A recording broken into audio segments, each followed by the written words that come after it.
Bien le bonjour, chers téléspectateurs, et merci de faire confiance à HTV, votre télé panafricaine. Merci pour cette autre édition, pour cette saison 2. Si vous scotchez à l'instant, c'est votre programme H-Foot qui démarre. Et pour cette autre édition, sans plus tarder, on va prendre le sommet qui est signé par Estelle Bébé.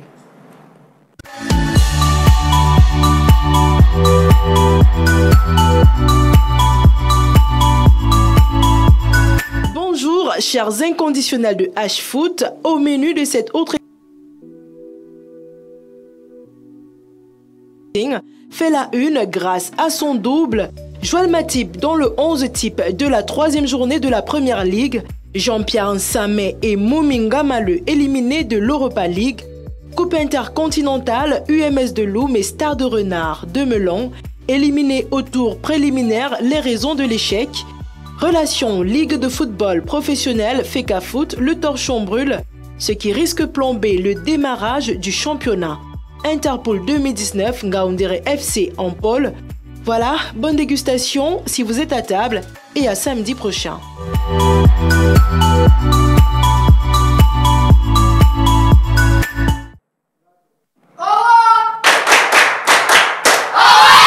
Merci encore. Rappelons que pour cette édition, ils nous ont retrouvé les jeunes de l'Académie Chico qui est située au niveau du camp SIC de Lonka, qui évolue en 4e division départementale dans le Fundi ou encore au niveau du centre. Le président, elle nous fait l'amitié. Il est venu avec les bambins. Ce matin, on va peut-être commencer par le président. Vous savez, c'est une manière pour nous de donner la parole à ceux-là qui œuvrent, ceux-là qui souffrent, tous les enfants, tous les jours. Le président Bétia Bodo, plus connu sous le nom de Chico, nous fait l'amitié ce matin. Bien le bonjour et bienvenue, président Chico. Bonjour, fils. Comment vous allez? Très bien, fils. Et le championnat, il a démarré déjà, la 4e division? Oh, oui, il a démarré et il se joue, il se déroule normalement. Et je crois qu'il va arriver au thème. On espère bien. Et rappelons que vous êtes un ancien joueur du Canon de ça et bien d'autres équipes au niveau, et vous avez même évolué à l'étranger. Mais il y a cette nouvelle qui vient de la direction technique nationale, le nouveau directeur technique. On lance un projet sur 1 an pour les anciens joueurs qui ont au moins 200 matchs de première division, qui ont un nombre de sélections à l'équipe nationale du Cameroun. Comment vous trouvez cette initiative de la part de la direction technique nationale? Oui, fils, je veux d'abord dire que pour revenir un peu à mon palmarès, j'ai joué dans Diamant, dans le Lyon Cosmos et puis dans l'Union de Douala aussi en passant. J'étais professionnel en Europe et puis en Asie. Et aujourd'hui, j'ai l'Académie Chico que je tiens. L'entraîneur et consultant Thierry Motomo, nous essayons de faire grandir les jeunes à travers notre académie. Et là, vraiment, nous sommes très, très contents du fait qu'aujourd'hui, la direction technique nationale, n'est-ce pas, a pris sur elle vraiment l'autoroute par les cônes en essayant d'impliquer vraiment les anciens joueurs. Et non seulement les anciens joueurs, aussi permettre aux entraîneurs vraiment d'avoir le potentiel en mettant ça sur la longévité, parce que avec les 2 semaines qu'on avait, pour moi personnellement, je trouvais ça un peu plus très réduit pour apprendre, pour maîtriser tout ce qu'on nous donnait. Maintenant, on échelonne. Chaque 3 mois, vous vous retrouvez pour 5 jours. Sur 1 année, vous aurez appris beaucoup de choses. Oui, là, on a le temps vraiment d'apprendre, fils, de vraiment mettre sur pied ce que nous apprenons à l'école, parce que vous voyez, tout ce qu'on nous remet, là, en 2 semaines, c'est très difficile, après 2 semaines, de maîtriser ça là, à l'intérieur, et de pouvoir les exposer le jour de l'examen. Or, échelonné, on a le temps, petit à petit, de faire le rapport et de faire toutes les activités possibles qu'on a eues lors du stage. Mais en 2 semaines, vraiment... Rappelons que vous êtes en train de passer la licence A fédéral. Fédéral. Je suis en stage avec... Vous êtes en stage avec APGS. Voilà. Vous avez terminé 3e de la saison. Vous repartez de ce côté où vous allez changer de club? Non, pas du tout. Je suis quelqu'un qui est fidèle et je crois rester à APGS. La reprise, c'est pour quand? Là, on attend encore, vous savez, tout ce qui se passe. Voilà. Donc, le président Zahn préfère ne pas engager tout de suite la reprise parce que voyant les moyens qui... Voilà, tout à fait. Merci, installez-vous confortablement, coach Becha. Coach président Becha Chikolo, il faut peut-être le préciser, c'est un inconditionnel de ce plateau, c'est l'un des précurseurs de ce programme. Consultant maison, Billy Outo, il nous fait l'amitié une fois de plus ce matin. Bien le bonjour, bienvenue Billy. Bonjour Fissé, bonjour à tout le monde. Billy, je voudrais peut-être qu'on commence par là. Un de nos invités qui était là il y a quelques semaines, François Ngoumou, vient de s'engager, on le disait déjà, c'est plus une utopie, c'est désormais officiel. François Ngoumou a signé un contrat d'1 an avec une année optionnelle avec le Dragon de Yaoundé, lui qui était en partance de Aït-Toi, mais qui avec qui il a pu maintenir en élite et il a pu disputer la demi-finale de la Coupe du Cameroun. C'est une bonne nouvelle pour le Dragon de Yaoundé. C'est une bonne nouvelle pour le Dragon, surtout si le projet est à la mesure de celui qui va l'implémenter. Parce que quand vous décidez de mettre sur pied un projet, il faudrait avoir la personne pour. Si vous demandez à M. Ngoumou de venir vous aider à être champion et qu'à côté les choses ne suivent pas et qu'il ne l'est pas, ça pourrait faire quelque part qu'on le prendra comme le bouc émissaire, alors que quelque part on n'a pas réuni toutes les conditions pour qu'il puisse être champion. Donc vous mettez sur pied un projet, vous demandez à quelqu'un de le mettre en pratique, mais à côté aussi je crois que le président doit faire beaucoup d'efforts pour essayer d'accompagner l'entraîneur dans sa tâche qui ne sera pas facile connaissant les conditions au Cameroun, la conjoncture dans laquelle les clubs, donc du coup ça ne va pas vraiment être évident, mais je crois que le connaissant, sachant que c'est quelqu'un de bosseur, de travailleur, ça ira quand même. Après 30 ans de ce côté de la Belgique, il revient au Cameroun depuis pratiquement une année. On l'a pu suivre. Il est arrivé à cet homme qui avait à peine 3 points. Finalement, il a maintenu l'équipe en élite. Il a disputé une demi-finale de Coupe du Cameroun. L'ascension était méritée quand même du côté du Dragon de Yaoundé. L'ascension était méritée, d'autant plus qu'il a réalisé ce qu'on lui a demandé de faire du côté de Toameki, parce que lorsqu'il arrive, je crois que l'équipe a 3 points. Il parvient à maintenir l'équipe. Il fait ce qu'il a pu faire en Coupe du Cameroun. Ça, c'est salutaire. Donc, mission accomplie de ce côté.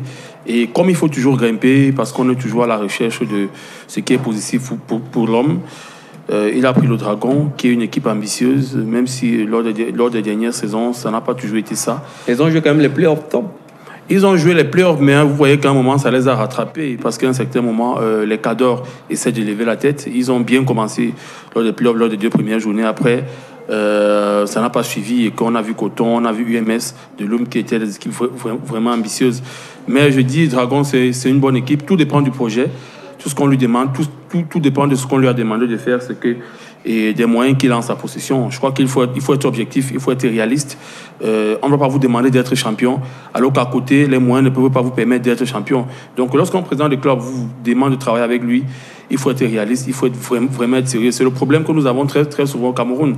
On prend une équipe, on vous donne peu de moyens, on ne vous met pas dans les conditions idoines, mais on vous demande de réaliser un miracle. Et lorsque vous ne parvenez pas à le faire, alors que tout a été ficelé ainsi au départ, vous commencez à vous plaindre. Donc il faut être réaliste et sérieux. Et alors qu'on sait que le Dragon, sur ces 2 dernières années, quand même, il y a quelque chose qui est entré. On a vu Rostam Baye qui est parti à Etihad, Tanger, bien qu'il vient de résilier son contrat de ce côté. Ivan Ekolo Malolo vient de prendre la direction de la Roumanie. Ça peut quand même permettre à l'équipe de souffler, d'au moins de préparer, d'avoir 2-3 éléments qui peuvent remplacer des éléments comme ça.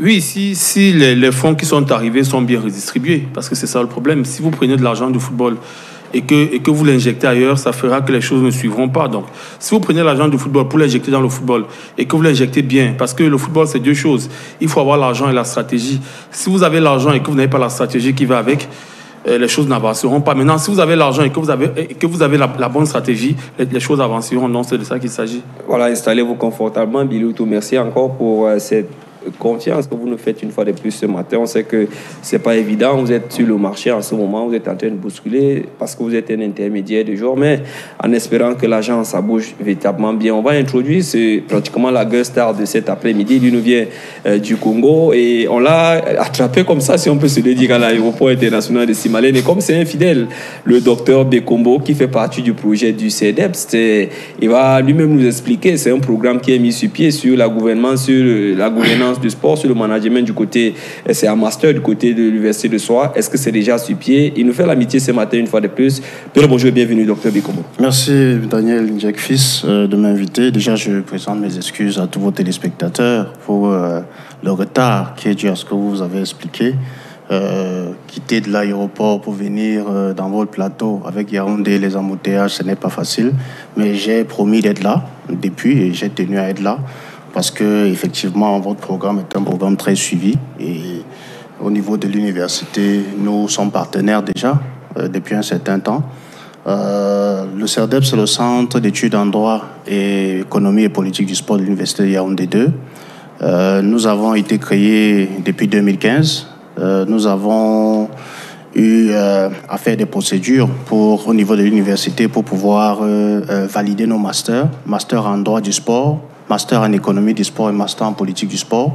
En attendant cette validation qui a subi un processus assez long au niveau de l'université parce que les autorités universitaires ont voulu mettre de l'ordre dans les masters et faire en sorte que les masters soient des produits standards, ayant des standards internationaux. Il a donc fallu s'arrimer au niveau de ce qui se faisait soit à Limoges, soit à Sophia Antipolis et dans tous les autres masters internationaux. Donc, ce qui veut dire que ceux qui auront nos diplômes au niveau du CERDEPS n'auront pas de complexe à avoir. Voilà, n'auront pas de complexe à avoir en allant dans tous les autres centres du monde, puisque les experts internationaux viendront dans nos masters autant que possible, autant que les moyens de l'université le permettent, intervenir. Alors, dès cette année, les masters seront ouverts. La rentrée académique est prévue pour le 24 octobre. Donc, le 24 octobre, au campus de Dragage, les masters vont s'ouvrir. Les inscriptions, les dossiers d'inscription sont reçus au niveau de Dragage, du campus de Dragage. Alors, tous ceux qui sont intéressés dans la formation, entraîneurs sportifs, administrateurs du sport, experts, journalistes de sport, tous ceux qui s'intéressent à avoir une formation diplômante dans tous ces domaines-là, sont les bienvenus au niveau du campus de Dragage. Les inscriptions commencent dès la semaine prochaine. Ils auront toutes les informations pour faire l'inscription en ligne ou alors l'inscription directement à Dragage. Et les cours commenceront le 24 octobre. Donc chacun pourra choisir si c'est l'économie du sport qui l'intéresse, si c'est les politiques du sport. Il y a beaucoup de spécialités. Il y a aussi un master. On va trouver un moyen, un mécanisme pour accompagner ce projet parce qu'on sait que nous sommes là depuis un moment et en espérant que le service commercial ne nous mettra pas la clé en sortant de ce studio. On va trouver un mécanisme. Parce que véritablement ce programme est mis sur pied pour cela. Mais aujourd'hui, peut-être on va revenir à vous, Billy Outou, c'est quand même la bienvenue que l'Université de Soie puisse former, que ce soit ceux qui, au niveau de la gouvernance du sport, au niveau même de ceux qui tournent autour de ce métier qui est le sport. Vous savez, on a un réel problème chez nous, surtout au niveau des administrateurs du sport. C'est-à-dire qu'ils ont un problème de formation et de recyclage. C'est super important parce qu'on peut être passionné, on peut bien avoir beaucoup d'envie et tout, mais si on ne maîtrise pas un certain nombre de choses, ça va être difficile pour nous de pouvoir manager une institution sportive. Donc lorsque vous avez des initiatives comme ça, il faudrait que les fondateurs, les patrons du CERDEPS aillent aussi vers les institutions sportives, que ce soit les fédérations, que ce soit le comité national olympique et sportif, pour essayer de leur dire que voici une possibilité. Même le ministère des Sports. Même le ministère du Sport aussi, voilà. C'est pourquoi j'ai dit ici toutes les institutions qui ont trait au sport, pour leur dire comme ça que voici une possibilité de former ou alors de recycler vos administrateurs parce qu'ils en ont vraiment besoin. Quelle que soit la volonté qu'on a, si on ne maîtrise pas les canons du management du sport, on aura toujours beaucoup de failles dans la gestion. Bétia Chikolo, on dira que ce master est la bienvenue. Très bienvenue. Parce qu'en ce moment, nous sommes pratiquement dans un carrefour. Ouais, ça c'est très vrai, fils, parce que là, vous voyez, nous particulièrement au football, nous avons un problème avec les administrateurs du football, parce que là, ça tire à gauche, ça tire à droite, parce qu'il y a certains qui veulent vraiment faire dans ça, et puis ils n'ont pas la maîtrise. Je crois qu'avec le projet que le docteur Bekombo apporte. L'Université de Yaoundé 2, il faut le préciser. L'Université de Yaoundé 2, avec l'apport d'université, je dis. Parce qu'il y a une directrice qui coordonne ce projet-là. Donc je crois que vraiment, nous en avons besoin. Docteur Bekombo, à côté de ça, tout le monde semble apprécier le projet, mais est-ce que vous avez pris le temps de communiquer autour, de donner l'intérêt même de ce que apporte le CERDEPS aujourd'hui dans le milieu du sport? Tout à fait. Merci, M. Njek-Fils. Effectivement, j'aimerais rebondir. Ce qu'il y a justement une directrice, le professeur Thérèse Atang Namalangé, qui est la directrice du centre. Je ne suis que le secrétaire permanent par intérim qui me charge d'un certain nombre de diligences. En ce qui concerne la préoccupation des panélistes, il faut simplement dire que nous avons déjà mené certaines activités vis-à-vis des journalistes. Nous avons déjà eu un certain nombre d'activités scientifiques en attendant la rentrée académique, c'est-à-dire que les cours, nous avons mené des activités scientifiques, des conférences sur le e-sport. Nous avons fait des cafés d'auteurs sur le livre de Jean-Bruno Tagné, Programmé pour échouer. Et demain, nous en parlerons tout à l'heure, je pense. Oui, vous nous donnez la possibilité de chuter directement à ce café d'auteur, cet autre café d'auteur qui est programmé dans les... Demain. Sera du côté du Salon Tandemouna. On parlera de quoi? Qu'est-ce qu'il y aura au menu pour ce café des auteurs? Alors, le café d'auteur de demain, qui aura lieu à 15h à la Fondation Salomon Tandemouna, sera autour du livre du docteur François Dikoumen, le service public du sport en Afrique. La nouvelle édition, l'exemple à partir du Cameroun, nouvelle édition revue augmentée, qu'il a publiée en 2011 à l'Harmattan.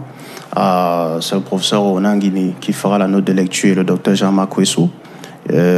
C'est un échange qui permet aux journalistes, aux apprenants et aux experts de poser des questions à un auteur qui a écrit. Donc c'est un projet qui permet de voir tous ceux qui ont écrit sur le sport. Tous ceux qui ont écrit sur le sport vont passer. On va travailler, on va échanger sur leurs livres, on va mettre leurs problématiques en perspective avec les problématiques sportives actuelles. Parce que le service public du sport, on parlait de gouvernance tout à l'heure, les administrateurs du sport, ça nous interpelle. Quand on voit ce qui se passe entre la FECAFOOT et le ministère, la FECAFOOT et la LFPC, et ainsi de suite, il y a vraiment besoin justement de parler de ce service public du sport et de comment il est structuré en Afrique. Dans le livre de Dr François Claude Dikoumen est bienvenu.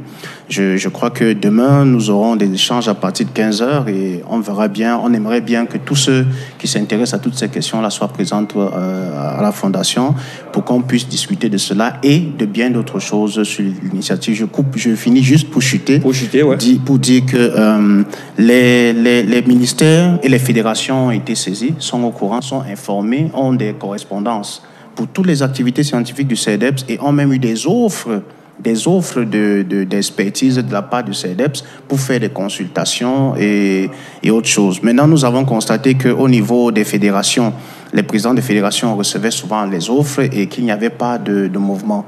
Donc, Madame la directrice a instruit un programme pour que ces permettez-moi peut-être de vous relancer. Est-ce qu'il faut avoir automatiquement la licence pour faire partie du CEDEPS ou expliquez un peu, est-ce qu'il y a une formation diplômante à côté?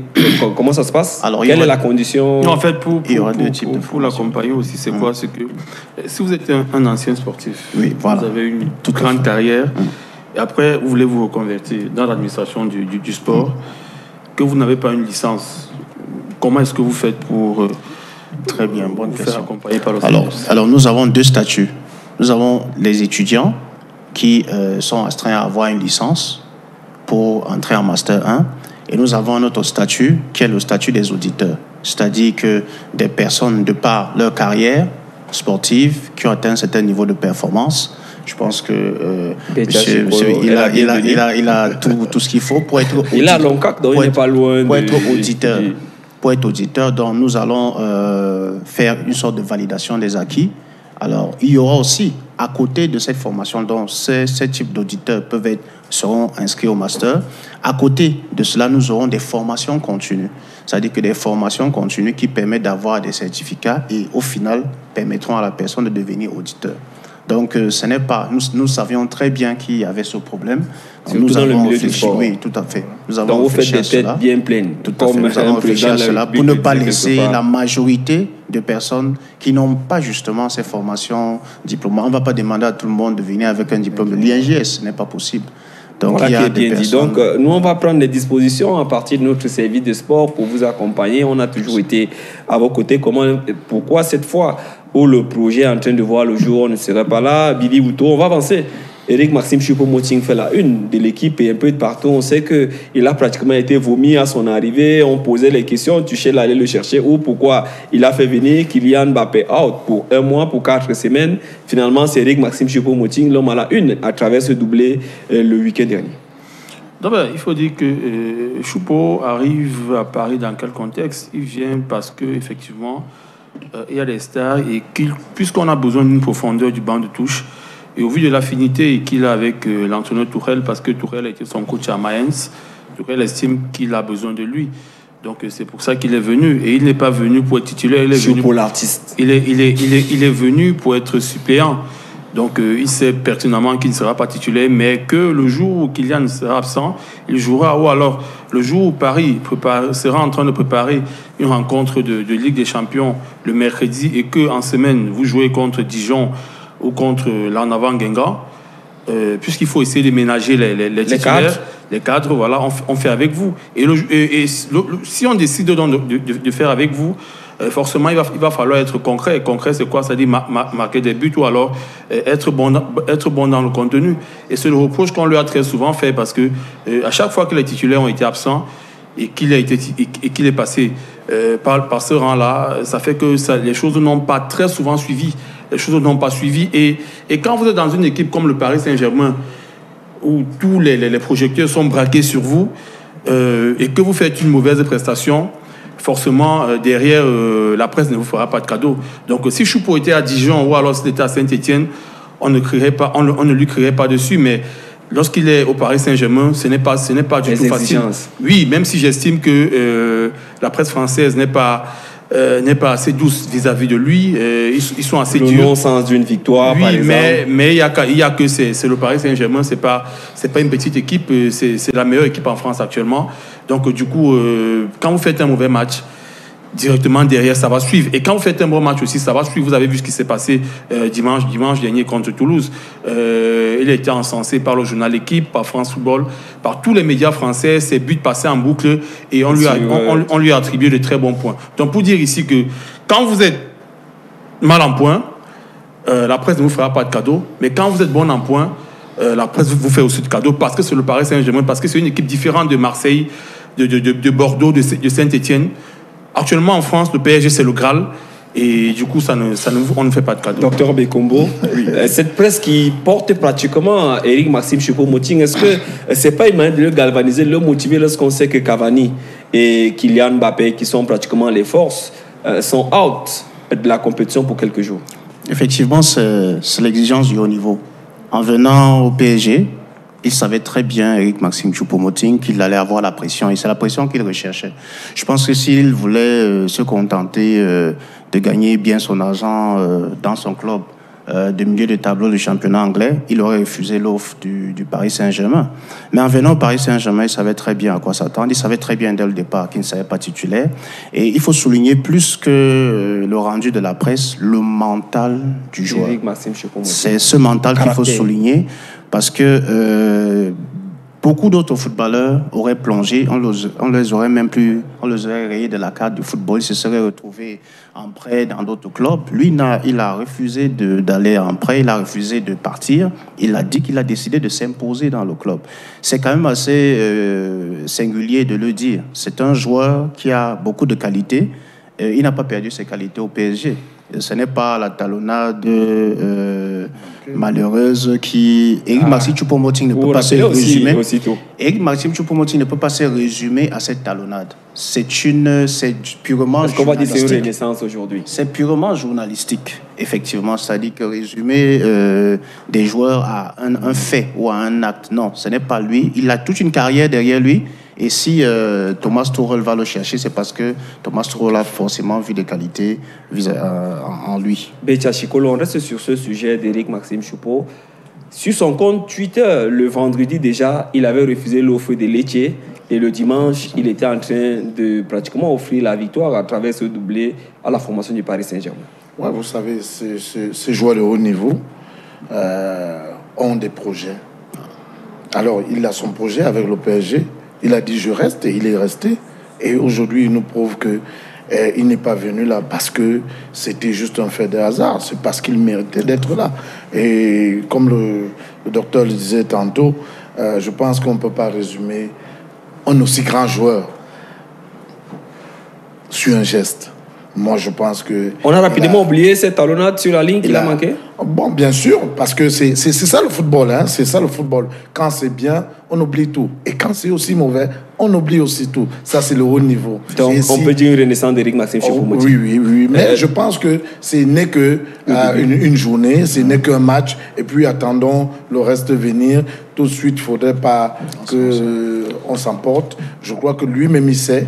Parce que là, devant lui, il a les Cavani, il a tout ce beau monde qui est là. Je pense que il sait que c'est pas un match. Et puis, le prochain match, on attend encore de lui. Et moi, je souhaite vraiment qu'il reste dans ce Et vous voyez ce qui se passe dimanche, il n'était pas titulaire. Il est rentré en cours de jeu. Il est rentré en cours de jeu. Et c'est pour ça qu'il était recruté au Paris Saint-Germain, pour rentrer en cours de jeu et faire de bonnes choses. Donc, du moment où il le fait, ça veut dire qu'effectivement, il a rempli sa part de contrat pour cette rencontre-là. Du coup, il est encensé. On est content. Vous voyez, le même Parc des Princes qu'il avait vomi, c'est le même Parc des Princes qui est avec lui, à l'unanimité. Donc c'est comme ça le football. On s'imagine ce dimanche les photos d'Éric Maxime Choupo-Moting un peu de partout. Oui, c'est ça le football. C'est ça. Je ne vais pas dire le haut niveau, mais le très haut niveau. Parce que le Paris Saint-Germain, c'est le très haut niveau. Parce que là-bas, on joue la Ligue des Champions. Ça ne badine pas. Vous voyez tout ce qui se passe avec Neymar aujourd'hui. Tu es arrivé, on dit c'est toi le meilleur. Mais quand les choses ne suivent pas, ça ne suit pas aussi du côté des supporters. Ils sont chevins, c'est comme ça. Maintenant, ça s'est fait sur une seule rencontre.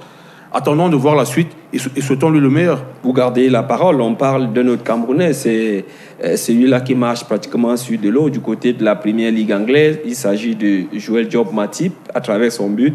Il est dans le 11 type de la 3e journée. C'est toujours de bonne guerre pour ce Camerounais qui ne fait que s'affirmer de ce côté. Oui, mais malheureusement, il a mis l'équipe nationale entre parenthèses. Et vous savez, moi, je dis très souvent...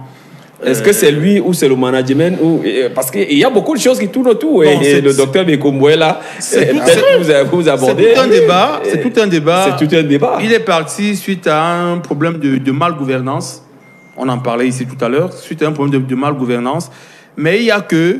il fait de très bons matchs avec Liverpool. Mais après, ça ne nous profite pas à nous, parce qu'on aurait bien voulu qu'il vienne aussi le faire avec l'équipe nationale du Cameroun.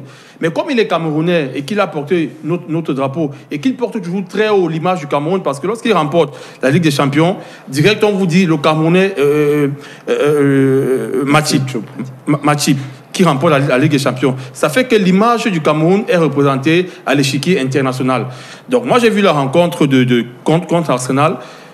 But, très beau but, il domine véritablement le ballon, il marque et il fait une très belle rencontre. Et vous voyez aujourd'hui que la paire qu'il forme avec Virgil van Dijk, c'est pratiquement la meilleure défense, la meilleure paire en termes de défenseur central, je dirais même dans le monde entier. Voilà, donc je dis, il fait un très bon début de saison.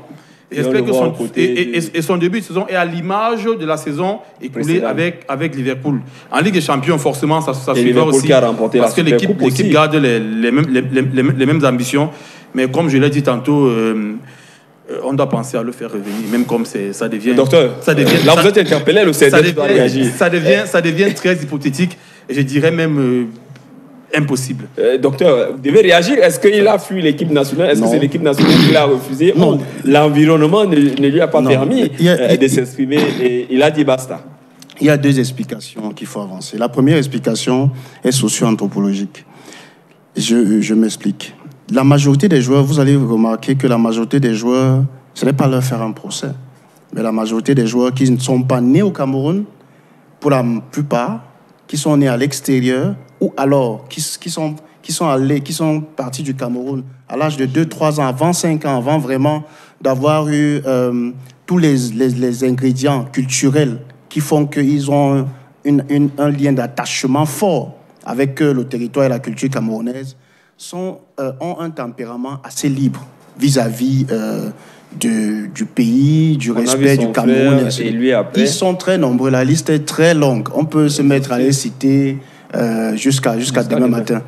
Alors, leur problème, c'est qu'ils ont une culture, il faut le dire clairement, il faut l'assumer, occidentale. Pour la culture occidentale, c'est que les choses doivent être cadrées, organisées, et il ne faut pas qu'il y ait d'impairs. Et plusieurs fois, quand il y a plusieurs impairs, on finit par ne plus céder à la rationalité et se mettre en marge pour continuer à œuvrer dans un environnement rationnel et professionnel. Ce qu'ils exigent, c'est du professionnalisme. C'est la même chose que nos joueurs camerounais qui ont grandi dans le contexte camerounais, comme nos jeunes qui sont dans cette émission aujourd'hui, qui vont aller découvrir un autre type d'organisation professionnelle cadrée.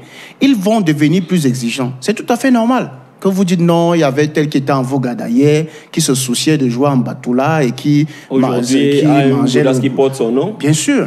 Il ne va plus accepter les conditions de retour. Donc, c'est tout à fait... Si on se base seulement sur ce point-là, c'est tout à fait compréhensible.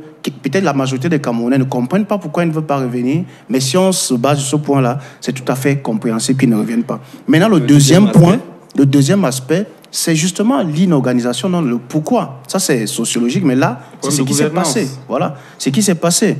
Nous n'avons pas nous voiler les yeux. Il y a des problèmes d'organisation criades au niveau de l'équipe nationale, au niveau des personnes qu'on nomme. Il y a des profils, il faut qu'on arrête. Je pense que ce n'est pas assez de le dire, je ne serai pas le dernier à le dénoncer. Je ne suis ni le premier. Il faut qu'on essaye au niveau, au moins de l'équipe nationale première, de mettre des professionnels à chaque poste.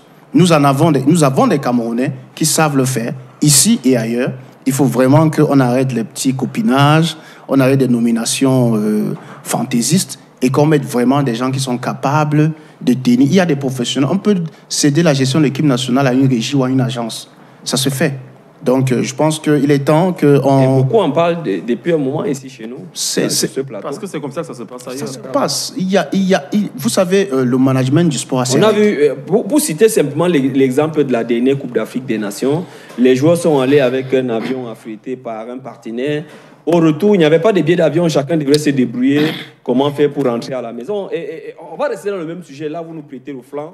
Betia Chikolo, il y a cette sortie ce jeudi chez nos confrères du Messager. Ambroise Yongo Bitolo a peut-être appuyé là où ça fait mal à travers. Il a fait la une du Messager. Il pense ne pas revenir à l'équipe nationale du Cameroun et il parle d'un certain amateurisme des gens qui tournent autour. C'est peut-être pour prêter le flanc au docteur Bekombo. Oui, tout à fait. Vous voyez, c'est pour ça que même à l'intérieur, on a les problèmes avec l'AFECAFO et la Ligue professionnelle. Parce que ceux qui sont là ne voudraient pas à ce que les choses marchent comme elles doivent marcher. Ils ne veulent pas faire les choses en grand. On parle du professionnalisme. Nous, on a été chez les professionnels. Tout doit être à sa place et au moment où il faut. Parce que quand il n'y a pas tout à la place, au moment où il faut, il commence à avoir des dérapages. Et en ce moment, il y a des plaintes à gauche et à droite. Chacun pense faire comme il veut et décider comme il veut. Le jeune Yongo, moi je trouve qu'il a raison. Il joue de l'autre côté. Il sait comment ça se passe.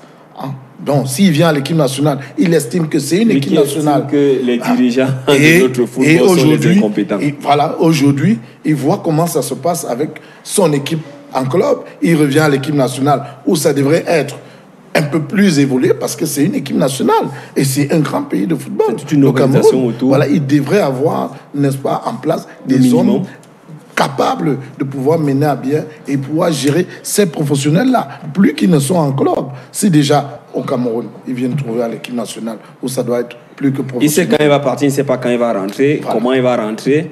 Ça devient compliqué. Imaginez-vous que c'était des amateurs. Et ça fait 8 ans qui n'ont pas d'argent pour entrer au pays. Qu'est-ce qui se passe en ce moment? Billy, c'est compliqué. Est-ce que Ambroise Yongo Bitolo ne vient pas mettre de l'huile sur du feu? C'est pas n'importe qui. Oyongo, c'est le joueur qui ne parle pas beaucoup. Même s'il lui est très souvent arrivé de faire des dérapages, mais ça arrive. Mais il ne parle pas beaucoup. Même déjà à la presse, j'ai été très surpris de voir qu'il ait pu accorder une interview au Messager. Et c'est brûlant, c'est symptomatique ce qu'il dit. C'est-à-dire qu'il dit beaucoup de choses et vous comprenez qu'il en a ras-le-bol. Et comme on dit très souvent, il a craqué. Parce qu'il fallait vraiment qu'il parle. Et peut-être qu'il se dit qu'en passant par lui, les choses changeraient. Oyongo, c'est le garçon qui a 28 ans. Et ça fait 8 ans qu'il a l'équipe nationale. Donc, il a tout vécu. Donc, il est comme un cadre aujourd'hui. C'est un cadre. Pas qu'il est comme, mais c'est un cadre. Ça fait 8 ans. C'est 3 Coupes d'Afrique des Nations quand même. C'est 2015, c'est 2017. Il a une coupe qu'il a remportée. C'est 2019. Il a toujours été titulaire. Il est arrivé en 2011, ça fait 8 ans. Donc, il est la personne idoine aujourd'hui pour dire qu'il faudrait que ça cesse. Et moi j'ai lu l'interview. Il relève les mots MAUX que nous décrions ici tout le temps. Tout le temps. Et ce n'est pas que de sa génération. C'est-à-dire que les Mila, chez les Mila, il y a eu ce problème. Les Eto'o sont arrivés, il y a eu ce problème. Avant les Eto'o, il y a eu les mêmes problèmes. Donc, à un certain moment, il faudrait que ça cesse. Parce que lorsque les joueurs ils laissent leur club, ils laissent leur famille, quand on vous donne des congés, c'est pour vous reposer. Mais quand vous venez encore vous sacrifier pour la nation, et que derrière, il y a des gens qui estiment que vous venez là parce que vous voulez avoir beaucoup d'argent, ça fait mal. Ils ont rêvé parce qu'ils réclamaient des primes. Mais en fait, le problème, ce n'était pas une affaire de primes. C'est une affaire de conditions de travail. C'est une affaire de respect. Respectez-nous au moins, nous sommes champions d'Afrique. Nous allons disputer notre titre. Nous allons nous battre pour conserver notre titre. Et que, dans le texte que nous avons lu, il est bien écrit que le montant de prime doit être communiqué 3 mois avant le début de la compétition, lorsqu'il s'agit de la CAN, et 6 mois avant le début de la compétition, lorsqu'il s'agit de la Coupe du Monde. Vous savez, avant, on disait très souvent que les footballeurs, c'est des garçons qui n'ont rien dans la tête. Mais aujourd'hui, c'est différent.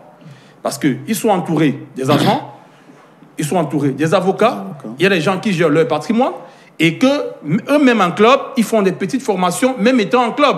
Donc ça fait qu'aujourd'hui, ce n'est plus la même chose. C'est des gars qui ont la tête bien faite et qui savent ce qu'il faut pour eux, ce qui est bien pour eux. Donc lorsque vous ne parvenez pas à bien les encadrer et qu'il y a des problèmes de malgouvernance, ils sont capables de vous dire, monsieur, que ça cesse, faudrait qu'on arrête.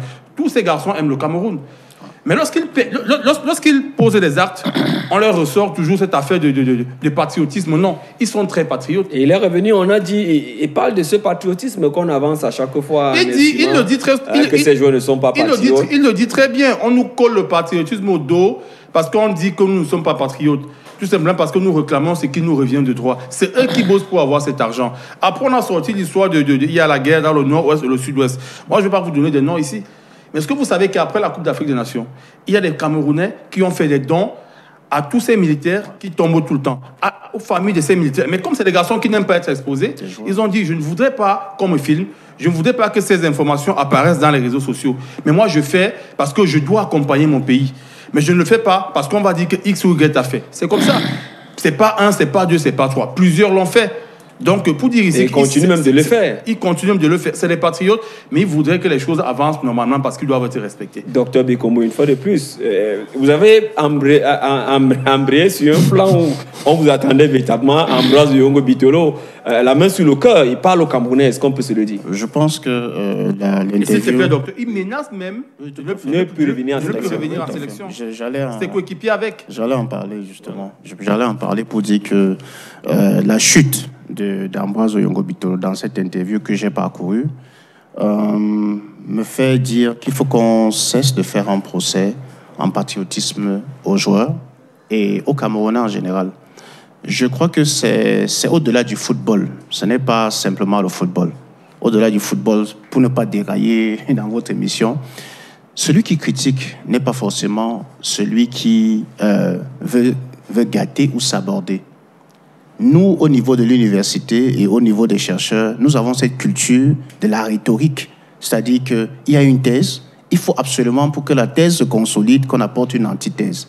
Ces joueurs, si ces joueurs se trompent, pourquoi depuis 1982, parce que même en 1982, il y a eu des petits problèmes de stage, d'accord? Pourquoi depuis 1982 jusqu'à aujourd'hui, nous avons le même scénario?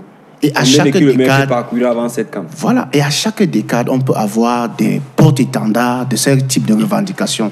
Je veux simplement insister que ni Ambroise Yongo Bitolo, ni son aîné de très loin, Joseph-Antoine Bell, ne détestaient au Cameroun. La preuve, Joseph-Antoine Bell vit au Cameroun. Certains anciens joueurs qui n'osaient même pas prendre la parole en 1990, ils vivent à l'extérieur. Il vit à Sombel et non au Ngambe. Voilà, donc il aime bien le village. Donc si tout ce qu'il a fait, toutes les critiques qu'il a eu à poser, c'était contre le Cameroun, parce qu'il n'aimait pas le Cameroun, il ne reviendra pas. Il y a d'autres qui se sont tués, mais qui vivent en France, dans des conditions terribles. Je préfère ne pas ouvrir ce chapitre.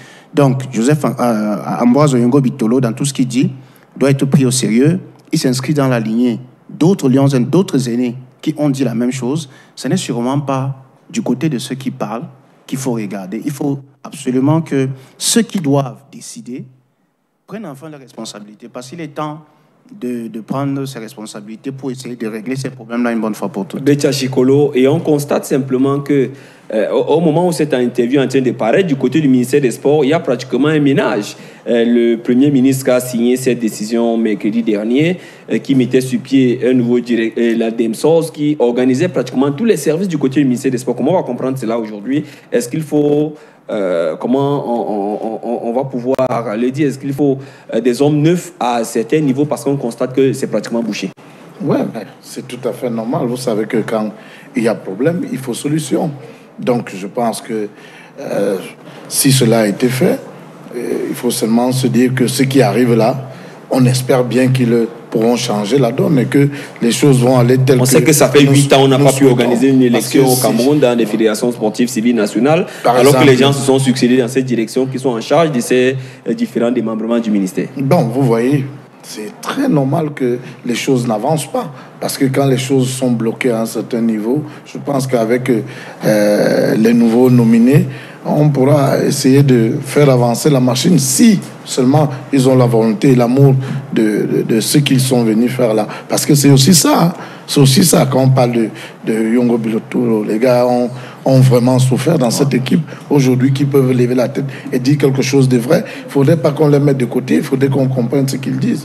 Bon, je crois que... Et on sait que peut-être ça, c'est la porte de sortie qui s'est ouverte à travers cette c'est ça le comble. C'est ça le comble. Quand vous voulez dire, vous dites quelque chose qui est de vrai et qui est poignant, les gens trouvent que vous êtes contre eux, il faudrait vous mettre à l'écart, il faudrait vous écarter. Or, c'est faux. Il faudrait toujours prendre en compte... Il y a peut-être beaucoup derrière qui veulent aussi parler. Hein. Bien sûr. On a vu Olivier, on a vu Boumal qui a d'abord sorti tout un chapitre au lendemain de la Coupe d'Afrique. Voilà, au Yongo Bitolo. On sait que beaucoup vont se succéder sur ce chemin. Mais il y en a qui parlent sous cap. Voilà, on va ressortir là rapidement sur ces Camerounais de la diaspora. Ça passe pour André Onana. Il va devoir disputer la Champions League. Ça casse pour Jean-Pierre Samaé et Mouminga Maleu. Il y a Idriss Carlos Kameni qui est en train de reprendre le chemin d'Espagne. Malaga surtout parce que son fils est dans la catégorie des U7 de ce côté. Il y a eu plusieurs propositions et lui il préfère aujourd'hui son fils qui est chez les U16 le suivre et rentrer du côté de Malaga. C'est bien d'avoir fait la précision par rapport à Carlos parce que très souvent... Ça, c'est une information sous ceci. Oui, c'est facile de faire des critiques lorsque quelqu'un fait un choix, alors qu'on ne mesure pas de voir quelles sont les raisons qui l'ont motivé à faire ce choix. Le choix de la famille est très important. C'est très important. Moi, je connais des footballeurs qui ont eu des offres très alléchantes en Turquie, qui ont refusé de partir et qui ont décidé de rester en France parce qu'effectivement, il fallait créer un certain équilibre dans la famille. C'est-à-dire que vous vivez avec votre femme et vos enfants, mais comme vous avez une grosse influence sur vos enfants et que vous savez que si vous partez, vous les laissez en France, après peut-être 6 mois, l'éducation ne sera pas la même et que ça pourrait créer un déséquilibre. Qu'est-ce que vous décidez de faire ? Vous mettez de côté le côté financier, mais vous privilégiez... On va rappeler les offres. Il y a Villarreal, il y a Bilbao, il y a Malaga, mais son fils Lucas, lui joue chez les U16 de Malaga et il préfère aujourd'hui parce qu'il est chez les U16, c'est pas loin de la porte du professionnalisme, être à ses côtés pour le manager, pour l'accompagner. Effectivement, pour dire quoi? Pour dire qu'il a préféré rester avec son fils parce qu'il veut l'encadrer. Parce que lui sait qu'il est déjà vers la porte de sortie et qu'il gagnerait à encadrer son fils qui, lui, est en train d'entrer dans ce monde du professionnalisme. Et que aussi, quelque part aussi à côté, il faut encadrer la famille pour essayer de créer tout un équilibre. Donc, ça s'est très mal passé en Turquie après avoir passé 2 saisons de ce côté. Il ne jouait pas. Mais il faut décrier ici le traitement à lui infligé par les dirigeants turcs parce que c'est pas recommandé. C'est monnaie courante. C'est monnaie courante, surtout dans le monde arabe. Désolé de le dire comme ça. On lui a vraiment manqué de respect. Il ne jouait pas. À un moment, le salaire ne passait pas. On lui a jeté des pots de banane. Il a été soumis à des méthodes vraiment drastiques pour qu'il puisse résilier son contrat. Mais étant très fort mentalement, il a dit je ne partirai pas. Un peu comme cette affaire de Ben Arfa et le Paris Saint-Germain. Parce qu'à un certain moment, on ne veut plus de vous. Et même Bédimo et l'Olympique de Marseille. Effectivement, on estime que vous coûtez très cher et on vous présente la porte de sortie. Mais il y a des méthodes. Si on vous appelle et qu'on discute avec vous poliment, je crois que vous comprendriez réellement qu'il faudrait que vous partiez. Mais si on vous appelle et qu'on essaie d'utiliser des méthodes braconniennes brutales, je crois que ça ne vous aiderait pas à partir. Et que lorsque même vous décidez de partir, ça fait que derrière, vous partez avec une sorte de traumatisme. Donc, ce n'est pas toujours bien de se comporter ainsi. Bon, c'est important qu'ils aient pu trouver le juste milieu. Il a résilié le contrat. Il va continuer du côté de Malaga. Vivement que sa carrière puisse, je vais pas dire ici décoller, mais puisse continuer normalement de ce côté. Voilà, qui est bien dit. On va prendre une respiration de l'autre côté. On va prendre une respiration. On vient parler de championnat de vacances. Il y a le championnat Samaïsé Parti, c'est ça, la Bundesliga et bien d'autres. Nous sommes en période vacancière. Nous sommes à la veille de la rentrée scolaire. Avec le concours de la régie, on prend une respiration, on se retrouve derrière.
Toutes les soirées, il y avait des populations ici, il y avait les jeunes stagiaires qui se mouvoir ici. Et vraiment, ça a été Canada quand même, Canada classifié en haut, ou bien Canada.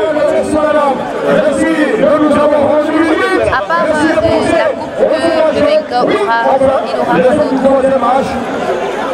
À part la coupe, vous allez remettre au vainqueur, il y aura quoi d'autre? Non, mais il y a...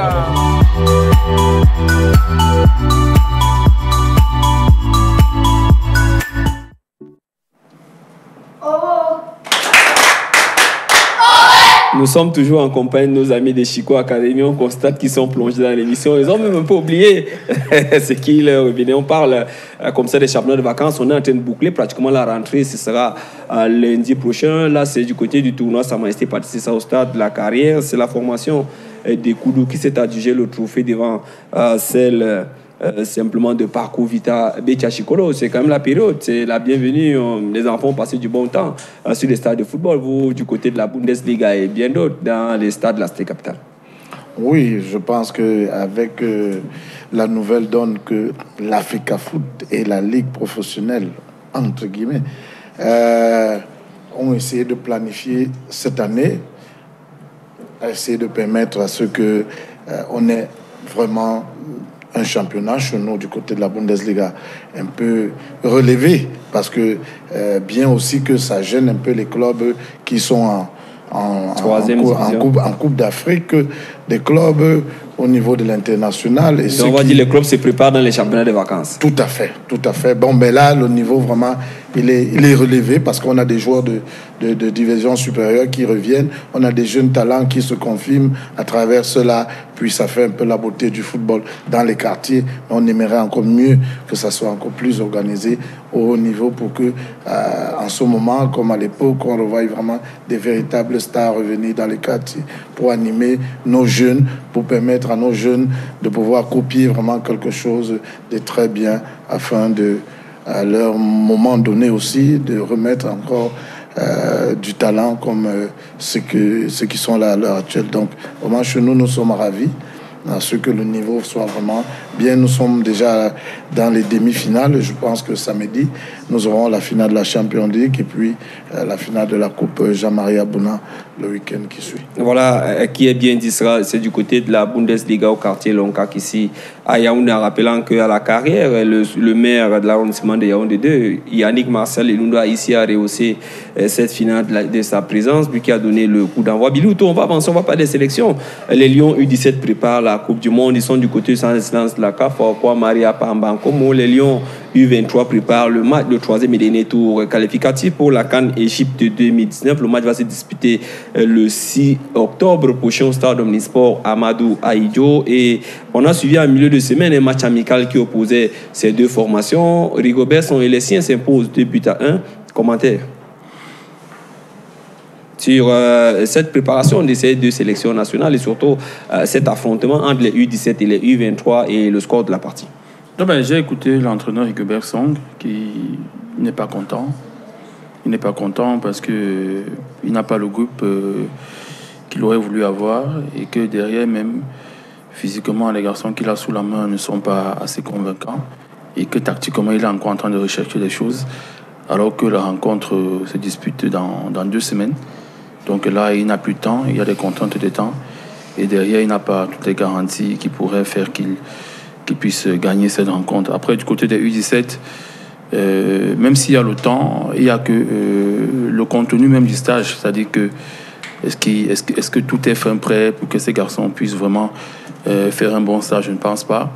Au niveau des adversaires à l'échiquier international, ils n'ont pas encore trouvé. La préparation n'est pas encore complète. Il fallait tout simplement mettre les enfants en stage. Mais la fédération ne fait réellement pas ce qu'elle doit faire parce qu'aujourd'hui, vous pouvez passer 2 mois en stage. Mais si derrière les entraînements... Il n'y a pas des évaluations. Il n'y a pas de bonnes évaluations. Ça ne sera que pour du beurre. Donc je crois qu'il faut rapidement rattraper ces failles-là, ce gap-là, pour essayer, afin que ces enfants puissent vraiment bien se préparer pour la Coupe du Monde. Parce que même déjà, au niveau du staff, chez les U17, je dis il faut étoffer ce staff. Il faut l'étoffer. Il y a une place vacante. Libi Thomas est principal, mais il n'a pas d'adjoint. Et que même au niveau des préparateurs physiques, il faut étoffer. Et même si au niveau même partout à tous les niveaux, à tous les niveaux du monde, à tous les niveaux, c'est une Coupe du Monde. C'est pas le même niveau parce que la CAN c'est un niveau, la Coupe du Monde c'est un autre niveau qui est très élevé, très élevé parce que vous jouez contre et surtout les adversaires du Cameroun sont connus. Ils sont connus et c'est pas la blague. C'est pas la blague, c'est de véritables adversaires. Là-bas, il y a une véritable culture de football jeune, contrairement à ce qui se passe ici chez nous. Nous avons remporté une CAN, mais il ne faudrait pas que ça nous fasse croire que le football jeune se portait bien. Non. Il n'y en a même pas. Il n'existe même pas. Il n'existe pas. Donc, du coup, il faut réellement bosser. Il faut tout mettre en œuvre pour que ces garçons puissent faire de Chicolo. Ouais, moi, je crois que... Il a ouvert, on va dire, la boîte à Pandore. Oui, Billy a peur de dire les choses telles que... Allez-y. Attendez Vous êtes un promoteur. Il faut tirer un coup de chapeau à M. Libi Thomas d'avoir gagné la Coupe d'Afrique. Ça fait combien d'années nous n'avons pas de championnat de jeunes? 16 ans après. Nous n'avons pas de championnat de jeunes, il faut le dire.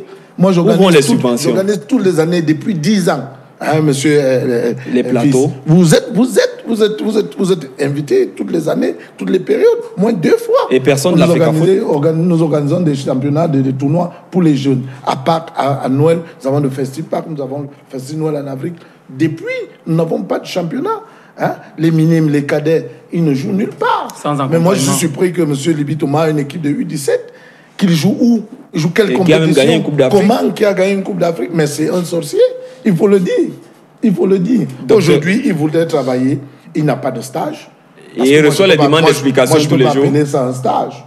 Hein? Pendant que les autres nations sont en Turquie, sont un peu de partout. Jouent des matchs amicaux avec d'autres pays par rapport à des équipes qui vont affronter. Mais M. Libi Thomas joue avec les U20. Voilà comment Docteur on prépare dans un Docteur Bekombo, vous parlez d'une...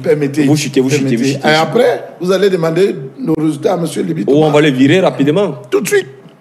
Docteur Bekombo, l'heure est grave. Il y a les Lions qui ont joué le week-end dernier à Addis Abeba. Elles sont parties sans avoir fait au moins 2 stages alors qu'elles sortent d'une Coupe du Monde, un but partout. Conséquence, c'est le score qui aura sanctionné l'issue de cette rencontre. Rigobertson qui pleure déjà à quelques jours de ce match capital. C'est le 3e et dernier tour pour la CAN. Il y a ces U17 qui préparent la Coupe du Monde. Mais on verra des gens avec des familles, enfants, petits-fils et bien d'autres emprunter des avions pour aller dans ces compétitions. Comment on peut faire pour sortir des situations comme celle-là? Tout cela, c'est du déjà vu. Je pense que ce n'est pas des situations nouvelles. Nous n'allons pas faire sur ce plateau comme si nous découvrons ce qui se passe. Même lors de la dernière CAN, nous avons vu comment les Lions se sont préparés, les Lions A. Je ne sais pas si vous mesurez la portée de votre question. Comment voulez-vous que l'équipe A, on n'arrive pas à organiser proprement ce qu'ils ont à faire? Vous pensez que c'est des catégories inférieures qui auront un traitement différent? L'équipe A n'a pas d'entraîneur en ce moment. Nous sommes en pleine période de FIFA. Tout le monde est en train de disputer les matchs amicaux. Donc, toujours pas d'entraîneur sélectionneur après le départ de Clarence. À la réalité, je redis encore ce que j'ai dit tout à l'heure et ça ne sera pas la énième fois que je le dirai. Il y a des personnes qui sont en charge, qui prennent les décisions. Nous, on est à l'université, nous pouvons qu'écrire, nous pouvons que faire des articles. Vous, les journalistes, de sortir des livres. Vous, les journalistes, vous ne pouvez que faire vos papiers de journaux, attirer l'attention et tout.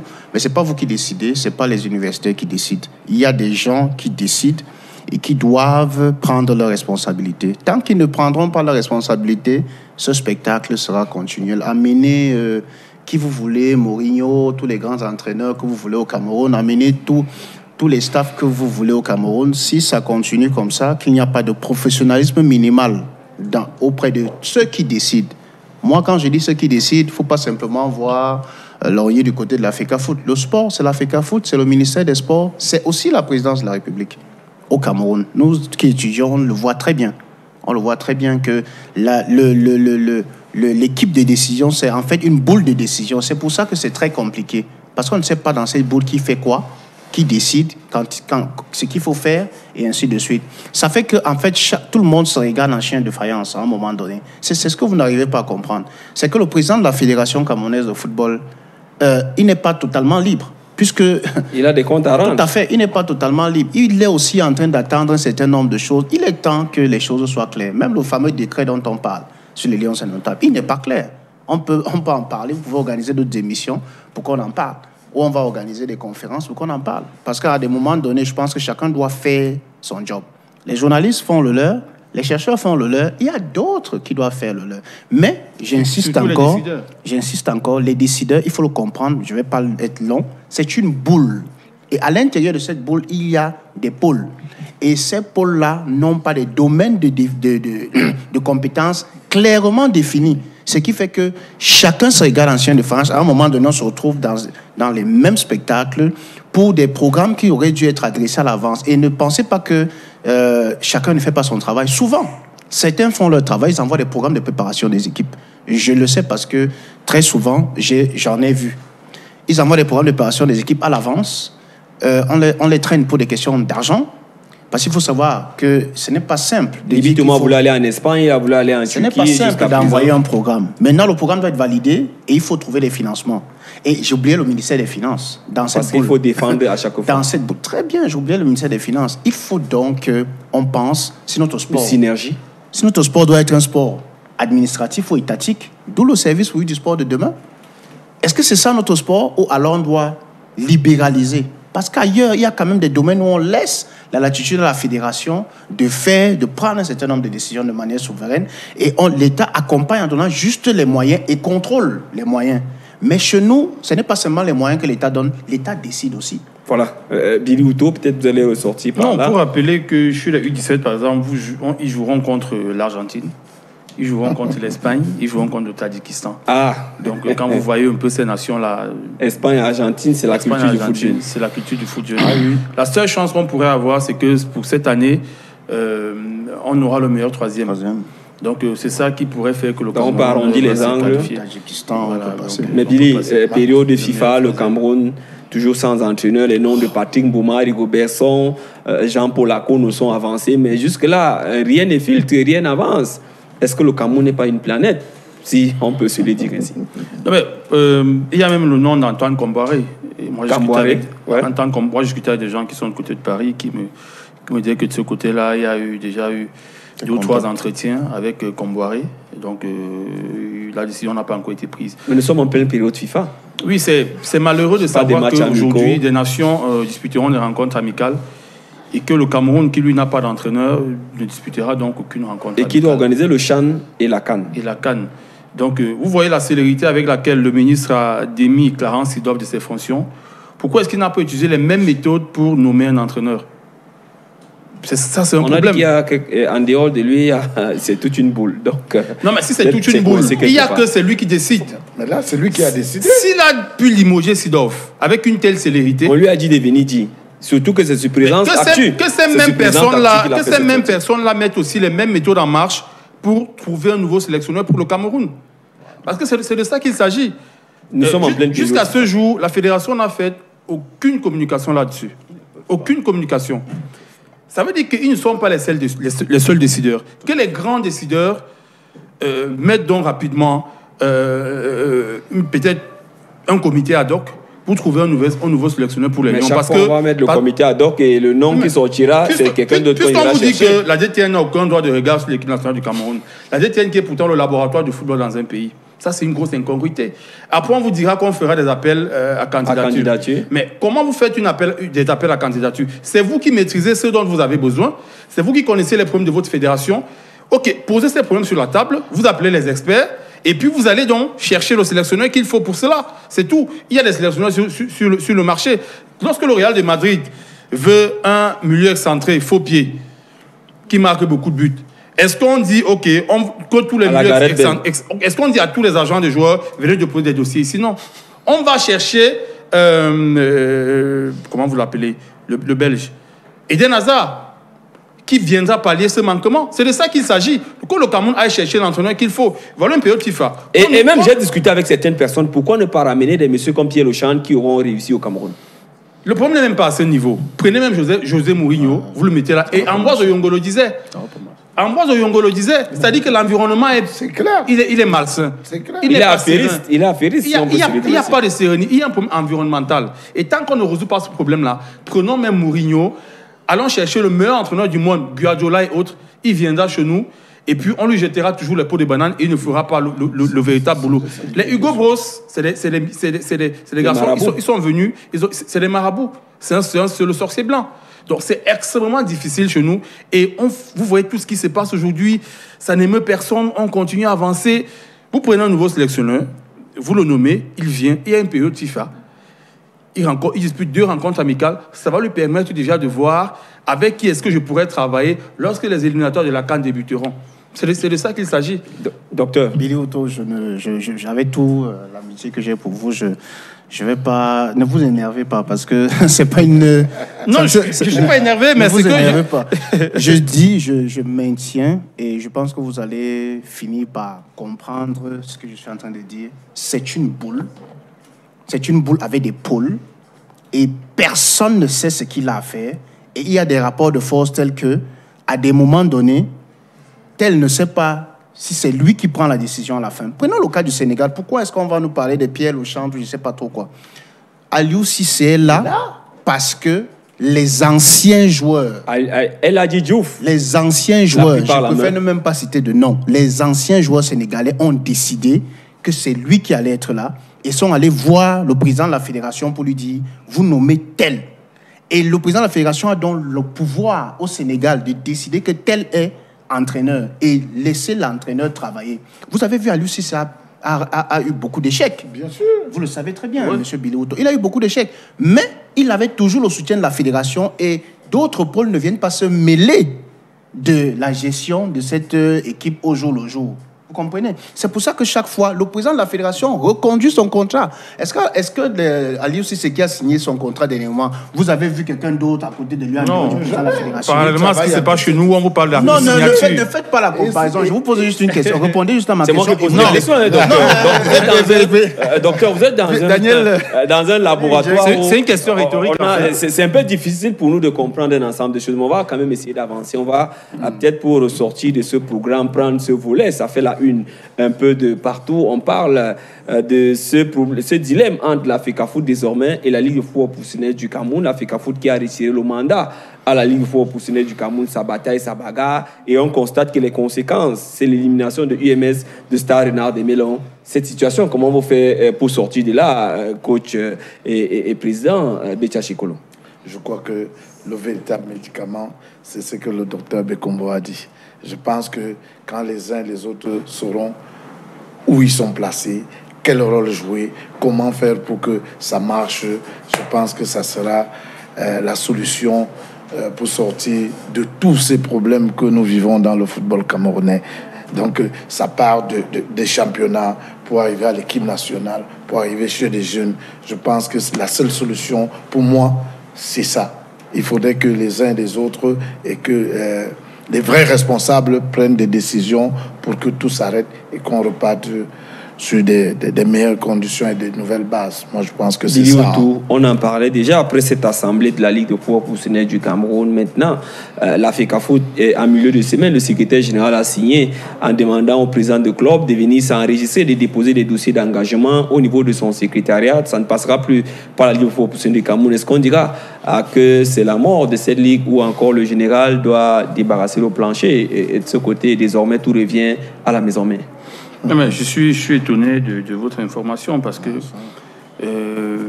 la Ligue a été suspendue, mais il n'y a que le 3 septembre, il y aura une réunion du comité exécutif. Et c'est au cours de cette réunion du comité exécutif qu'on dirait exactement à quel niveau se situe cette suspension. Soit on va lever la suspension, soit on mettra sur pied un CPG. Donc pour le moment, il y a un vide. Donc, demander au club comme ça de venir déposer leur dossier d'engagement au secrétariat. Ça a été signé par Benjamin Didier Banlok mardi dernier. Ça veut dire ce que ça veut dire. Et moi, je dis que c'est très dangereux. C'est ce type de méthode qui pousse les gens à se révolter. Moi, je crois que il y a deux questions qu'on devrait se poser ici. C'est vrai que moi, je ne suis pas juriste, mais il y a certaines choses qu'on maîtrise quand même. Un, déjà, la qualité. Est-ce que la fédération le bureau du comité exécutif de la fédération a qualité pour suspendre un membre? Oui, parce que la Ligue est son membre. J'ai essayé de convoquer les articles 15 et 48. C'est clair là-dedans. Maintenant, est-ce que les raisons évoquées sont réellement claires? Non, moi je dis qu'il y a un flou. Il y a un flou. C'est vrai que la Ligue ne cède pas elle-même. Elle ne cède pas. Pourquoi? Parce qu'après 8 années, si on fait le bilan de cette Ligue-là, en termes de ratio, apport positif, apport négatif, on voit que c'est négatif. Donc, il y a beaucoup de problèmes. La Ligue attend 420 millions chaque année de la fédération et depuis l'exécutif qui est en place, la Ligue n'a même pas reçu un COPEC, mais elle a pu tenir ses activités. Ça veut dire que c'est un enfant qui commence à s'émanciper non, quelque part. Non. Elle a pu tenir ses activités, mais dans quel contexte? Dans quel contexte? Fils, moi, je travaille de Est-ce que la fédération peut réussir lorsqu'on sait aujourd'hui qu'il y a les Interpol où on programme des équipes, on reprogramme, on joue un match, on recommence et ainsi de suite? Est-ce qu'ils vont pouvoir tenir le cap? C'est ce que je dis. C'est-à-dire que la fédération a qualité, mais est-ce que les raisons apportées, est-ce qu'elle cadre avec certaines choses? Je dis non. Parce que si aujourd'hui la fédération décide elle-même d'organiser ce championnat, comme ça a été le cas bien avant, parce qu'elle a juste délégué cette tâche à la Ligue de football professionnel, si aujourd'hui elle décide de récupérer l'organisation de ce championnat et que ces championnats régionaux, elle-même ne parvient pas à les organiser et que le tournoi Interpol elle-même ne parvient pas à l'organiser, ça crée problème. Ça crée un véritable problème. Moi, je crois qu'au lieu de prendre ce type de décision, les deux parties gagneraient à s'asseoir et de réellement discuter. Moi, je suis de ceux qui estiment qu'il faut normaliser la Ligue. Parce que 8 années après, on voit tout ce qui se passe aujourd'hui. Les joueurs ne sont pas payés alors que l'État débloque de l'argent alloué au paiement des salaires. Les entraîneurs ne sont pas payés, la Ligue fonctionne mal, les présidents de clubs ne sont pas contents d'un certain nombre de choses. Ce qui fait qu'il faudrait tout remettre à plat. Mais la fédération ne doit pas faire un forcing. Si c'est... Peut-être qu'il y a que, à la tête de la LFC, il y a quelqu'un qui dérange. Si c'est lui qui dérange, okay, il lui reste 11 mois pour la fin de son mandat. On l'accompagne. 11 mois après, dans 11 mois, on organisera de nouvelles élections. Les présidents de clubs qui, eux, constituent l'Assemblée générale, ça dit que c'est eux qui votent, qu'ils élisent un nouveau président. Et puis on verra ce que le nouveau président viendra faire. Voilà des choses qui se passent. L'État reste à côté, l'État ne dit rien. Moi, je crois que l'État devrait aussi accompagner en étant très dur. Le problème fondamental de cette affaire, c'est quoi? C'est la tolérance administrative. Parce que l'État, la fédération, les deux entités ont décidé d'accompagner la Ligue, mais derrière, il y a beaucoup de tolérance administrative. Le problème du salaire des joueurs aujourd'hui, qu'est-ce qui se passe? C'est qu'on donne de l'argent, après on ne contrôle pas. Mais si vous donnez de l'argent et que vous ne contrôlez pas, mais qu'est-ce qui se passe? Et la Ligue aussi veut être autonome. Vous ne pouvez pas être autonome quand il y a quelqu'un tout le temps qui vous donne de l'argent pour essayer de faire deux ou trois choses. Si vous n'avez pas votre autonomie financière, alors qu'ailleurs, en France, en Allemagne, c'est la LFC qui finance la FECAFOOT et qu'au Cameroun, c'est la FECAFOOT qui finance la Ligue, même si on me dira que cet argent est alloué aux émoluments des arbitres. Aux émoluments des arbitres. Mais il n'y a que derrière aussi, la Ligue ne peut pas être autonome parce que financièrement, elle n'a pas les moyens pour se mouvoir. Docteur Bikombo, je ne voulais pas vous interpeller sur la question, mais parce que vous êtes là, vous allez quand même dire quelque chose. Oui, je vais dire quelque chose. Et des adultes qui bagarrent. Et on dit lorsque les éléphants bagarrent, sont les herbes qui souffrent. Tout à fait, ça sera somme toute général et impersonnel. Je vais dire que il n'y a pas cette situation n'a pas existé en fait.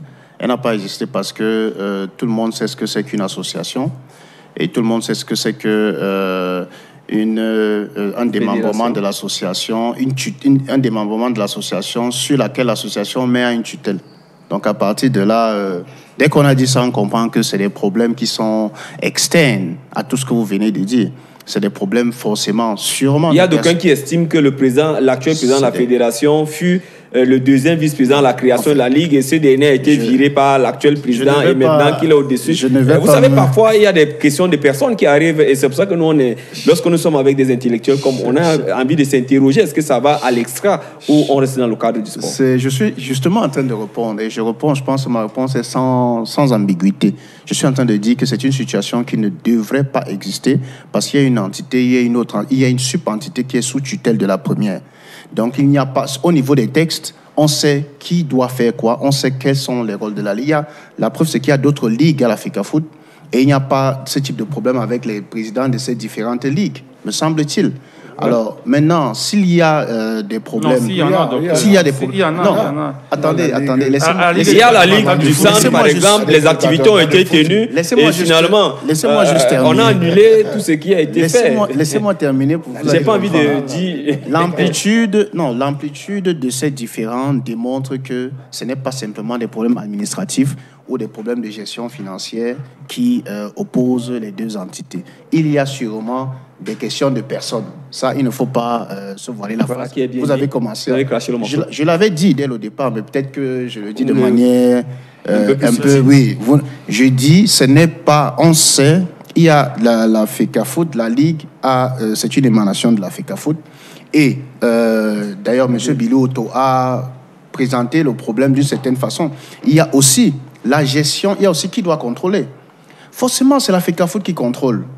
Et maintenant, est-ce que la Ligue elle-même se fait contrôler? Il y a beaucoup de questions qui se posent derrière. Vous ne pouvez pas avoir une entité qui est sur votre tutelle sur laquelle vous n'avez aucun contrôle.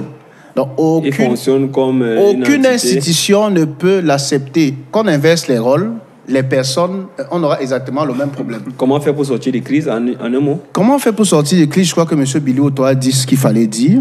Il faut que les deux entités s'asseyent, d'accord? On peut continuer dans cette logique d'appliquer les textes. Mais au moment où la fédération demande déjà au club de venir s'affilier chez elle et rappelle les délais d'enregistrement, ça commence à être compliqué. C'est pour ça que c'est la fédération qui maîtrise les données de licence. C'est pour ça que je suis en train de dire que la fédération peut continuer dans la lance, parce que visiblement, là, c'est la proposition de votre consultant n'est pas la solution qui est prise par la fédération, au vu de ce qu'on voit, au vu du fait qu'on voit que la fédération, comme il a dit, est en train de vouloir organiser ses propres activités et mettre la Ligue en parenthèse.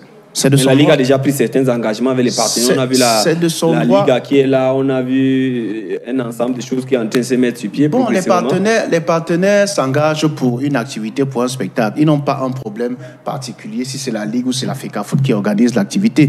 Ils ont besoin que l'activité s'organise dans une programmation. Il n'y a pas rupture d'activité. Non, ils n'ont pas un problème. Donc, il n'y a pas de souci à ce niveau. Les partenaires Billy, maintenant, les conséquences, on a UMS et Stade Rennais. UMS qui s'est incliné 0 but contre 1. C'était du côté du stade Tata Raphaël le week-end dernier. Stade Rennais est tombé à la maison après être tombé 0 but contre 2 à Kinshasa. Ils sont tombés à nouveau à Limbe 0 but contre 2.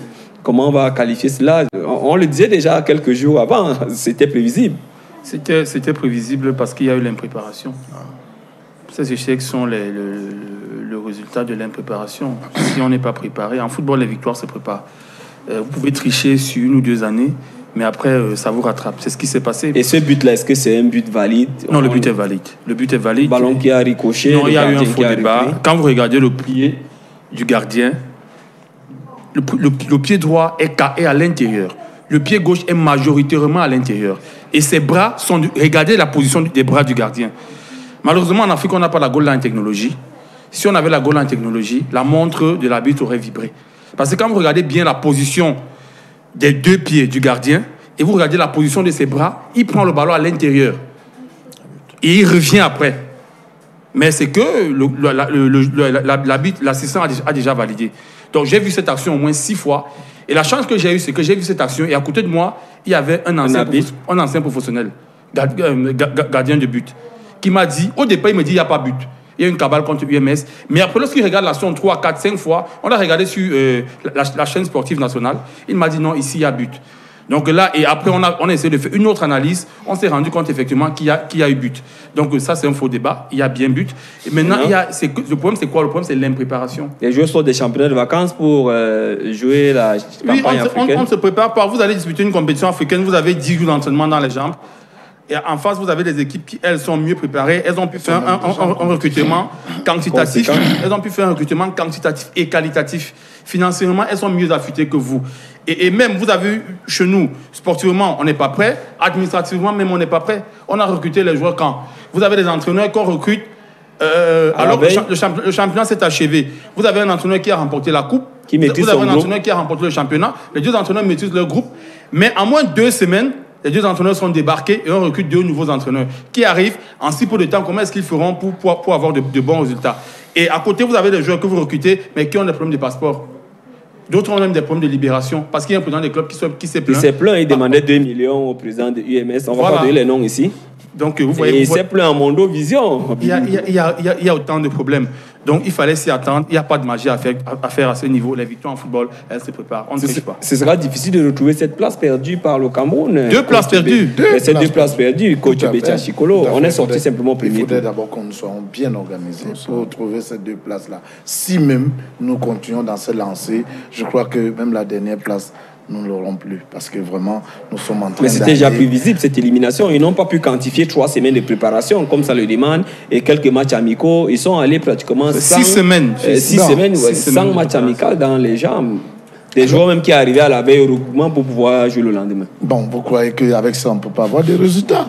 Non, il ne faut pas se leurrer, on ne peut pas avoir de résultats. Ce qui est vrai, c'est qu'il faut, comme Billy l'a dit, il faut se préparer, les victoires se préparent. Et maintenant, ce que je veux ajouter à ce que Billy a dit, les autres nations, les autres pays sont en compétition déjà à l'heure actuelle. Donc, Côte d'Ivoire, nous sommes pratiquement à la 3e journée ce week-end. Nous ne savons même pas quand notre championnat va commencer.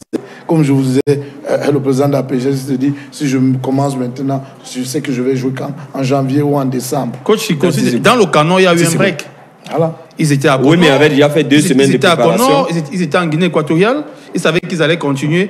Mais avec le brouhaha qui est actuellement entre la LFPC et la FECAFOOT, les gens du Canon se sont dit on ne va pas continuer. On fait un break et dès que les choses sont claires, on continue. Et maintenant, le manque à gagner, qui le paye? Il faut renvoyer des joueurs au quartier. Lorsqu'ils reviennent, il faut refaire tout à zéro au niveau de la préparation physique générale.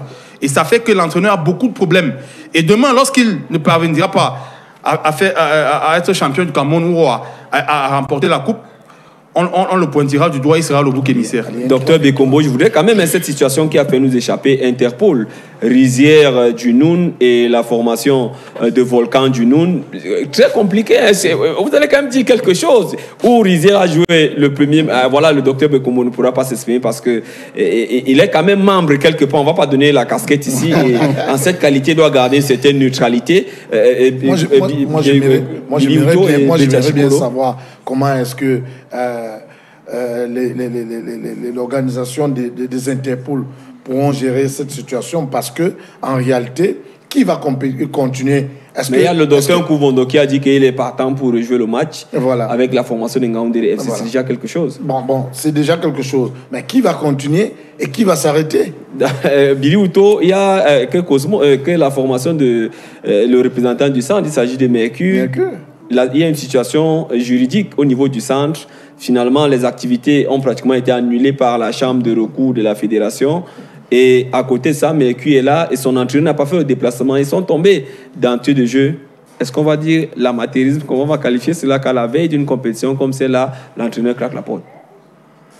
Bon, l'entraîneur a claqué la porte, mais il a voulu revenir, d'après les informations qui me sont parvenues.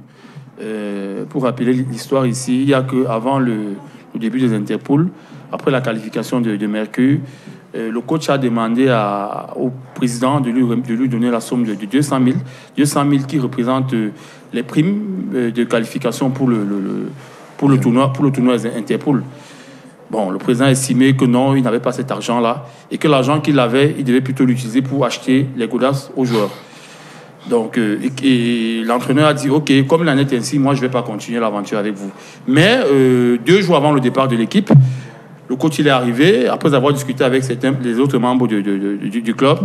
Il est venu, il a dit au président, en fait, je vais continuer avec l'équipe. Voilà, aujourd'hui, je crois qu'on doit repartir sur de nouvelles bases. Ça va, j'accepte, je m'en vais aux Interpol. Le président lui a dit non. Puisque tu es venu me faire du chantage ici, je ne vais pas continuer avec toi. Ah, ce n'est qu'en Afrique, ce n'est qu'au Cameroun qu'on voit ça. Je vais aux Interpol. Mais comment vous faites donc? Est-ce que vous connaissez l'affinité qu'il y avait déjà, ou alors qu'il y a entre les joueurs et l'entraîneur? Vous créez un break comme ça, et puis vous demandez à ces garçons de partir. On a vu ce qui s'est passé hier. Et en termes même de contenu, on m'a dit qu'en termes de contenu, il n'y avait rien à se mettre sous la dent. C'est-à-dire que vous le disiez déjà après la finale. Non, je vous ai dit, des 10 dernières années, c'était le plus faible représentant. C'est le plus faible représentant de la région du centre au tournoi Interpol. Non. Et cela risque de se vérifier. Cela risque réellement de se vérifier. C'est en train de se vérifier après cette... Et maintenant, même le débat c'est terminé, coach Betia Chikolo. C'est terminé, c'est terminé. La ligue de football professionnel, c'est l'élite. L'élite, c'est les meilleurs. Donc, comment on fait pour choisir les meilleurs après 2 rencontres? On aurait dû jouer le tournoi Interpol avec 2 poules. 5-5. Pour être qualifié, on dispute 5 rencontres. 4 rencontres, là encore c'est mieux. Mais 2 rencontres, moi je dis, c'est compliqué. C'est pas suffisant. Betia Chikolo, vous collez un dernier mot parce que le programme est terminé. Vous collez un dernier mot, vous nous dites comment on peut vous retrouver, où vous localiser avec les enfants et l'académie. Bon, l'académie Chico est située au camp de Loncac, au stade de la Bundes.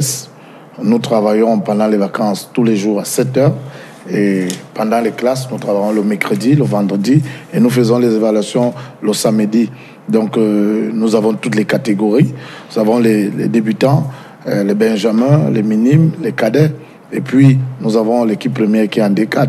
Et bien entendu, le DTN Thierry Motomo a le camp d'entraînement qu'on supervise et puis qu'on aide à ce que les gamins puissent avoir des clubs. Quelques contacts? Oui, pour nous contacter, c'est le 699 06 62 73. Vous reprenez? 699 06 62 73. Merci, Dr Bekombo. Peut-être un mot pour ressortir? Non, un mot pour ressortir. Rendez-vous demain à tout le monde sportif. L'espace Mona à partir de 15h pour le café d'auteur sur le livre du Dr Dikoumel au service public du sport en Afrique. Merci Dr Bekombo, merci Biluto, merci Coach Betia Chikolo. On fait un dernier bruit chez nos amis de Chico Academy et on vient boucler derrière. C'est sur ce qu'on met la clé sous le paillasson. La plus belle femme du monde ne pourra que donner, ne pouvant que donner ce qu'elle a. Une grosse équipe nous a accompagnés dans le cadre de la réalisation de ce programme. Séverin Ledoux qui est le réalisateur. Les juniors de son William Kamga. On a Estelle Mathieu Tagne au niveau de la caméra. Estelle Bebeng, Marina Kokvina, Gabriel Messina qui constitue l'équipe de sport de cette télévision. À nous de vous dire simplement gardez la H-attitude. On se retrouve au prochain numéro. Ce sera simplement le week-end prochain.